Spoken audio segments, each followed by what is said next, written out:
As a long-term investor, my task is to determine which companies are going to take us into the future and which companies are going to profit the most off of the change. What is the change? Well, first of all, the most important event that happened in my 77 years happened in March of 2020, and I think you know what I'm talking about. But that change is going to accelerate over the next 10 years. We'll have more change in the next 10 years than we did in the preceding 100. So as an investor, I need to interpret that and find the companies that are going to give me the biggest return on my investment. I believe there are 4. And in this video, I want to share those 4 and substantiate the case why those 4 companies are where you need to put your money. And then I want to tell you where you need to invest it, in what form, in a Roth IRA. That's what this video is all about. Best of Us Investors presents Carrie Griegmeyer.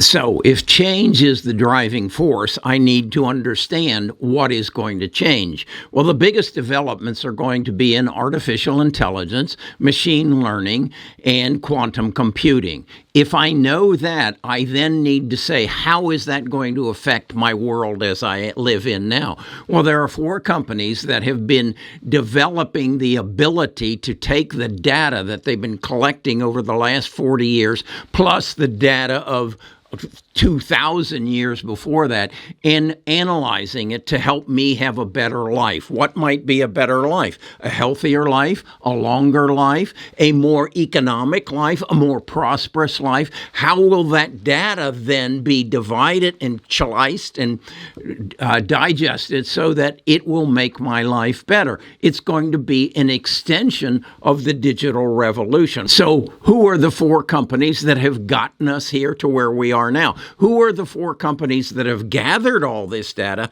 and then will present it back to me in a format that will make my life better? Well, it's Apple, Microsoft, Google, and Amazon. So if I will invest in those 4 companies, I should do all right. My question then comes is, will they continue to grow at the rate that they are? Well, I would ask you, let's don't look 20 years in advance, but let's just think in smaller segments. Are you going to continue to buy merchandise from Amazon? Are you going to continue to thus supply them with data that they can use in their future? Are they in a position to grow their business as a result of money? Yeah, they got plenty of money. Of talent? Yes, they got plenty of talent. As a part of innovation and technology? Yes, they are. Is Apple going to grow? Yes, they are. I keep going back to Tim Cook's statement of January in 2019 when Jim Cramer asked him, what is going to be the biggest contribution to the world from Apple if I go out to 2035? And Tim Cook said healthcare. Well, I think I said the most important element that I think is going to happen in the future is longer life, elimination of disease. I've talked about this many times. Let's talk about Google then. Are you going to continue to use Google search? Are you going to continue to watch YouTube? What would have to happen for Google to be replaced? Is it going to be Firefox or Microsoft's version of Windows Explorer? I don't think so. So what would take Google out of a position so that they are not going to be gathering data as they have in the past? Are they into artificial intelligence? Look up the words DeepMind and you will find that Google is a leader in artificial intelligence. So we've got Amazon, we've got Apple, we've got Google. How about Microsoft? Microsoft is the Google to the business world. They are the second gatherers of data, mostly in the B2B field. Is that going to grow? Or is something going to happen to basically put them out of business? Do they have a wide enough moat around them? Do they have enough money to grow? Yes, they do. Let's talk about quantum computers. Who owns the quantum computers? Google it. You'll find out. It's Amazon. It's Microsoft. and it's Apple. So are they going to grow in the quantum computing field? Of course they are. And so with that, who is developing the chips? Who is asking NVIDIA for a faster, more efficient, less heat generated chip? Well, it's Amazon, Google, and Microsoft and Apple. So if I can understand these companies and their growth, and I can look back and start with their IPO and ask the question, what is their average annual growth since they IPO'd? And is that then a realistic number? If they've grown at, say, 20%, is it realistic then to say they will continue to grow at 20% for the next 5 years? How about the next 10 years? How about the next 20 years? I don't know if 20 years, but I'm pretty confident if they've grown at 20% a year for the past 40 years, that they'll continue to grow at that level, because again, they are going to be the leaders in artificial intelligence, machine learning, and quantum computing. So if I believe that, and then I can go back in history and see exactly what their average rate of return has been since IPO, and then plug those numbers in for the next 10 or 20 years, can I come up with a realistic projection as to what I might be able to expect on a return on investment? And then if I can set up a buy-in plan, or maybe I have enough money right now that I can cut and make a major purchase as they are down right now and buy into those companies? Or can I set up an investment plan, if I'm a younger investor, to put, say, $6,000 a month, which is what an IRA is allowed, what a person is allowed to put in for an IRA, whether it's a conventional IRA or a Roth IRA? Is it realistic to say, if I could do that, and let's say I'm 25 years old, if I could do that for the next 20 years, and these four companies could get the same rate of return that they have since their IPO, would it be realistic for me to project out, if I'm 25 now, what my portfolio would be worth if I owned only those four stocks over the next 10, 20 years? If I'm 45, could I do the same thing? Yes, I think I can. Well, then let's create an Excel spreadsheet. Let's gather the data to find out what those four companies have yielded on an annual rate of return since their IPO, and let's project out and see what a $6,000 investment for the next into those four companies, that would work out to be $1,500 per company per year. Could I reasonably expect to have? Let's go to my computer, let's build that Excel spreadsheet, and let's see what we come up with. Okay, here's my spreadsheet. I title it The Digital Revolution, and it tracks Apple, Microsoft, Amazon, and Google.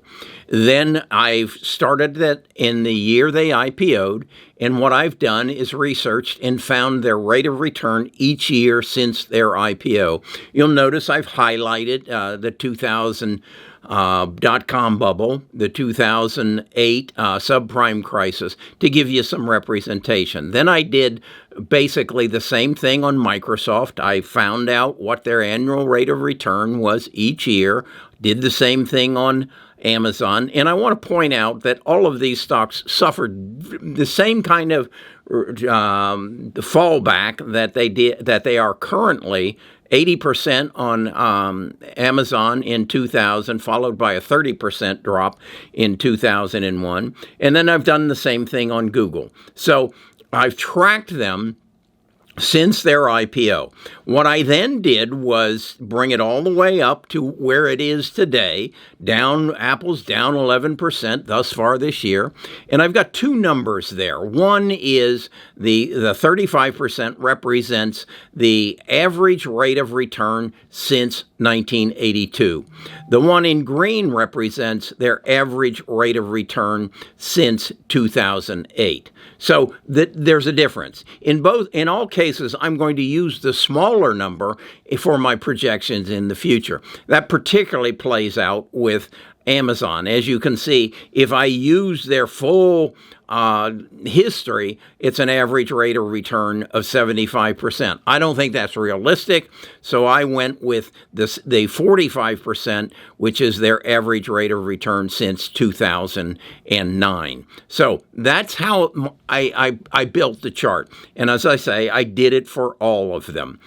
Then what I did was say, okay, now we're at 2023. Call it today.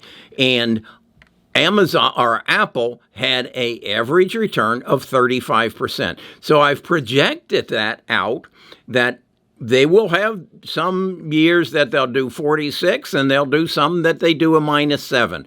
But I think it's realistic to say, again, because of the moat that I believe Apple has built around them, that they will repeat that for 10 years, maybe 20 years. You'll see my chart actually goes to 20. I did the same thing here for Microsoft, 33. I used the smaller number for Amazon of 45 and 25 for Google. Then what I did was say, I'm going to put this into a Roth IRA. And I'll show you why I've chosen a Roth IRA. You're allowed to put $6,000 a year into a Roth IRA of earned income, so you have to have earned income, and so I'm putting $1,500 in each stock for which totals the $6,000. Then I take the growth factor and I add another $1,500 on each of the stocks, and I project it out for 20 years. And then what I did was say, okay, let's look at if I only did it for 10 years. So I'm 55 and I do this for 10 years, what am I going to have if my projections are accurate? I'm going to have $647,379 if my projections are accurate. What if I do it for 20 years? I'm 45 or I'm 25 and I do it for 20 years. That number works out to be $18,188,000. So is that a good deal? Yes, that is a good deal. And again, I want to emphasize it's a magnificent deal if that $18,188 is tax-free money, because it's in a Roth IRA, not a conventional IRA. I will share all this information with you through a link that I'll put in the description, as well as some other long-term investment information that I think is pertinent. But I want you just to understand, investing doesn't have to be that complicated. It's a matter of time, an average return on investment, and then finding the companies that you're confident will give you an average return on investment. How do you do that? Go back to their past history. Do they have a moat around them? Are they going to be replaced? Is Apple, Microsoft, Amazon, and Google going to be replaced? I don't think so. So I'm confident when I say, I believe if I can live till 2043 and I put $1,500 into each one of them each year, that I'll end up with $18 million. I'm confident of that, unless somebody replaces them. And then if I'm paying attention and someone replaces them in 2032, I just replace them in my portfolio and continue to dollar cost average my $1,500 into my Roth IRA. So let's look a little more in depth at the Roth IRA. A Roth IRA first became available in 1998. I, being a little bit older than most, I didn't have a Roth IRA. I have a conventional IRA. So when I have to take my required minimum distribution out of my conventional IRA, I have to pay income tax on it. I put the money in, I got a tax deduction, or I got an income deduction, which reduced my taxes in the years that I put my $6,000 into my IRA and $6,000 into Nita's. But I didn't have the Roth. I have to be honest. I could have gotten it in 1998, but I didn't. So I have to pay taxes on my distributions and my required minimum distributions. I'm in a 30% tax bracket. So of the growth in there, if I take out $50,000, I have to pay a third of it in income taxes. If it had been in a Roth IRA, I would have not gotten my deduction on the $6,000 when I made the contribution. But today, when I take my $50,000 out, I get the full 50 with no income tax liability, neither state nor local or federal. So this is a no-brainer.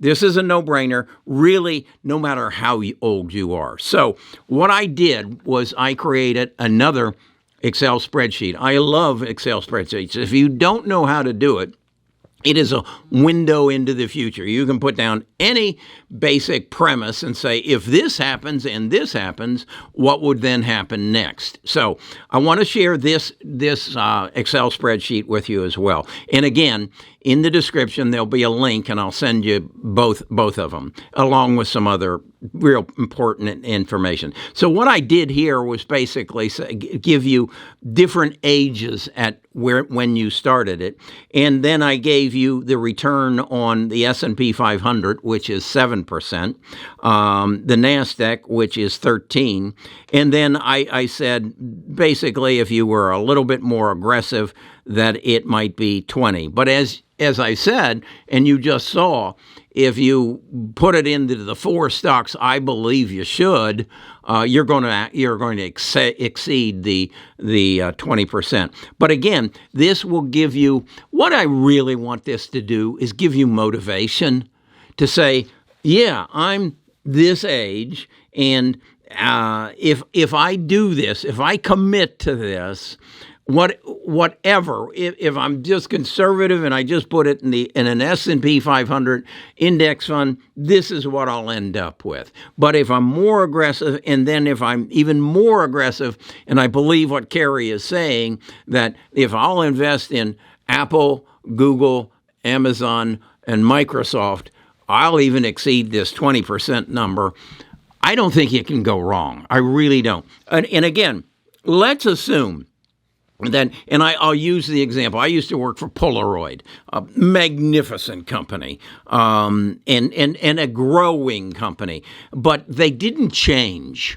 They didn't change with the change in photography. The same thing with Eastman Kodak. Could that happen to Microsoft and Google and Apple and Amazon? Yeah, of course it could.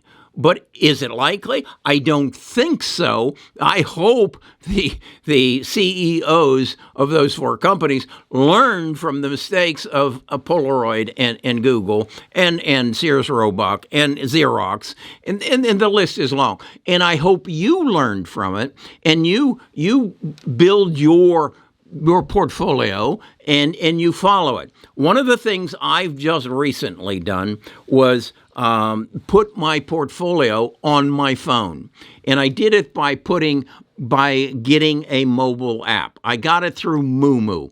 And I'll put a link to that also in the description, because MooMoo will incentivize you. They will give you a reason to move some money into them, and that's called free stocks. Right now, they're offering 10 free stocks with a deposit of $2,000, less deposit. But look into it. What I like about it is I don't spend my every minute looking at my portfolio on my desktop. So I'm out to lunch and I want to see what the stock market is doing. I have a mobile app on MooMoo, and I just open it up and it tells me exactly what the market is doing. And I have a watch list in there, and it represents my portfolio that I have at Schwab and E-Trade. And I have some small stocks here, the ones they gave me, plus some others that I've contributed to. And the MooMoo gives me the ability to stay attuned to what's going on. So carrying it to our analogy here, I can watch Amazon on a daily basis. I can watch Google, I can watch Microsoft, I can watch Apple, and then I can click on them, and it will give me the chart on them, and then I can click up here, and it will give me any news on them, and I can keep up. I can read while I'm on a subway or whatever. We don't have subways here in Birmingham, but I can stay attuned to the market, and I don't have to have my desktop. So look into MooMoo, get your free stocks, and then sign up for their referral program so that when you refer a friend, like your spouse, you get even more free stocks. So look at it. I think it's a good deal. They don't have the ability for you to do a Roth IRA there. I'm searching for another one. Robinhood has that ability, but Robinhood, I need to explore a little further. And what I like to do is experience what I might recommend to you, and I will do that. So that's my take on a no-brainer. A no-brainer on how you can become a multi-millionaire. And trust me, that's the goal of this channel. Number one, to help you make better investment decisions. And I just think I gave you a better investment decision, the 4 stocks. Then to keep more of what you make. And that is by learning your tax code. And I think I just fulfilled that promise, okay? Because a Roth IRA will get you to keep more of what you make. And then third is to build a legacy, to build enough money that you make a difference in your children's and your grandchildren's lives. And as I just showed you, if you'll do this, and it works the way I projected, you're going to have $18 million. Well, the government right now says that I can pass, I believe it's 12,250,000 onto my heirs. Why not do it? Okay? Why not set that as a goal and make a difference in your children's lives? In your grandchildren's lives. And then we'll teach you more about how to set up some generation skipping trusts. And there's all kinds of ways that rich people beat the tax game. And I'll teach you that. I'm a retired financial advisor. That's what I did for a living. That's what I enjoyed doing. I remember I had a couple come in and say, I'm not leaving anything to my kids. They're spendthrifts. They aren't going to save my money. I'm going to leave it to my grandkids. And I said, who's teaching your grandkids how to spend money? Their parents, your children. But we'll do whatever you want to do. That's what this YouTube channel is all about. It's not about the day-to-day investment markets. It's not about what's going to happen. It's using your knowledge and your experience. Go into the description and find the books I think you should read. Go to my website, Best of Us Investors. Find your way to our Discord where we talk. In fact, this afternoon, I'm filming this video on Friday. At 3 o'clock, we'll have our stock talk. It's a Zoom call where I invite people in to ask me questions, to share their knowledge, and we all grow as a community. We share our knowledge. We don't play this game as an individual. It's a team sport. Talk to you again tomorrow.